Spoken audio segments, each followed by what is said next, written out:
Hi everyone, it's Grace. Welcome back to my channel. Hope you all had a nice Christmas. 2021 is almost over, and what a year we've had. In last week's video, I talked about 4 housing affordability strategies you can use if you want to buy a house now versus waiting later. If you want to check out that video, click here. Some of you might be wondering, when is the housing crash coming? Because the price is still going up. So today, we're going to see how you can get the Wall Street institutional investors to pay for you when you wait for the crash. Before we begin, remember to subscribe to my channel and click on the bell button so you get notified immediately when new videos are uploaded. Also, feel free to give this video a thumbs up if you find it useful. First of all, we need to have a basic understanding of the economic principle of asset types. Real estate is a long-term fixed and illiquid asset, which is not immediately reactive to policies. So if you're looking for an immediate crash in the housing market, you'll probably be disappointed. Here's what you need to know in order to have better strategies from now till the first federal rate hike next year. Assets from most liquid to least liquid are the following: cryptocurrency, stocks, short-term bonds, and real estate. Cryptocurrencies and stocks are short-term and liquid assets, which are going to be the first assets to crash with 3 rounds of rate hike by the Fed. Then followed by short-term bonds whose maturity vary by a few months to less than a year. Then the last one is real property, which needs to be sold in order to convert to cash, other than taking out a loan using the real property as a collateral. In the meantime, from now until at least the beginning of 2024, rent will still remain high as long as real estate is still holding on, meaning that real estate grows much faster than inflation rates and property owners are not underwater just yet. And you also need to understand what the government is doing about the taxes. Biden's tax proposal will increase the corporate income tax from 21% to 28% in 2022.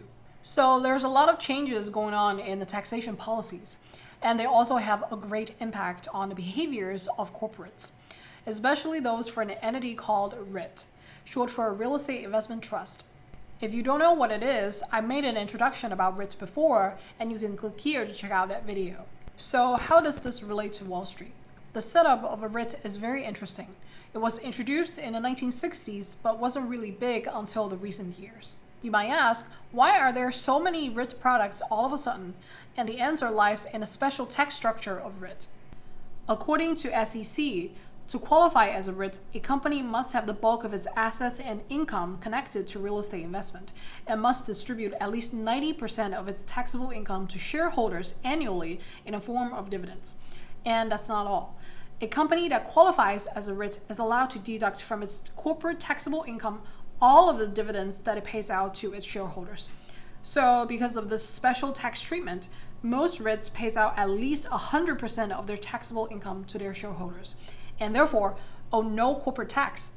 So companies set up a REIT not only to attract investors, but also they have the incentive to save money on corporate income tax, especially when Biden is raising it.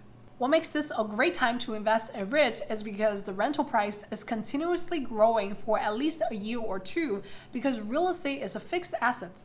Unlike stocks, its reaction to policies, especially like that of the increase of the federal funds rate, is delayed. So investing in REIT is like receiving monthly dividends from Wall Street institutional investors who bought properties and collect rental payments.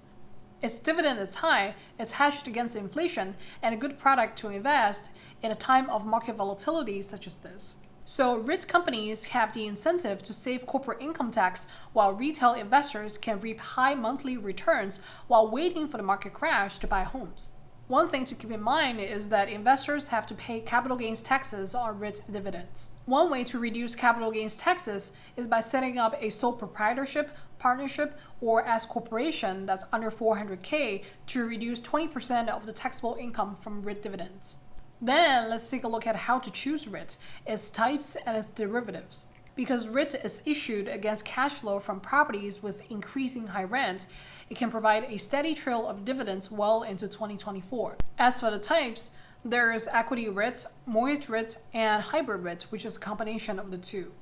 Equity REIT is against rent, while mortgage REIT is against mortgage origination and mortgage-backed securities. In my opinion, equity REIT is more stable than mortgage REIT because the Fed will raise the federal funds rate 3 times next year. And the relationship between mortgage rate and mortgage origination is very straightforward. The higher the mortgage rate, the lower the mortgage origination. Plus, the Fed already speeds up tapering, which means that it slows down and will eventually stop buying mortgage-backed securities. So equity REIT is a very good asset to hedge against inflation and generate steady income cash flow. Another thing I want to mention is that REITs can also be made into REIT ETF. It's very easy to confuse REITs with REIT ETF. REIT is usually non-tradable in public, so you won't be able to find a ticker symbol for it. But REIT ETF can be publicly traded just like any other stock. Another important difference between REIT and REIT ETF is how the dividend is treated. REIT dividends, as I mentioned before, can be used to waive the corporate income tax on the part of the corporate, but REIT ETF dividends, if paid out, do not qualify for the tax waiver. So the incentive of the corporate is different.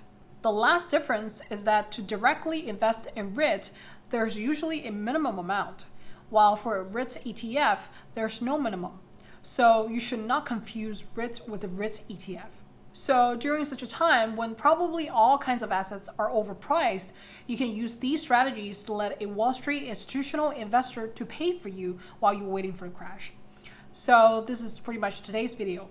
I hope you have a wonderful Happy New Year, and I'll see you in 2022.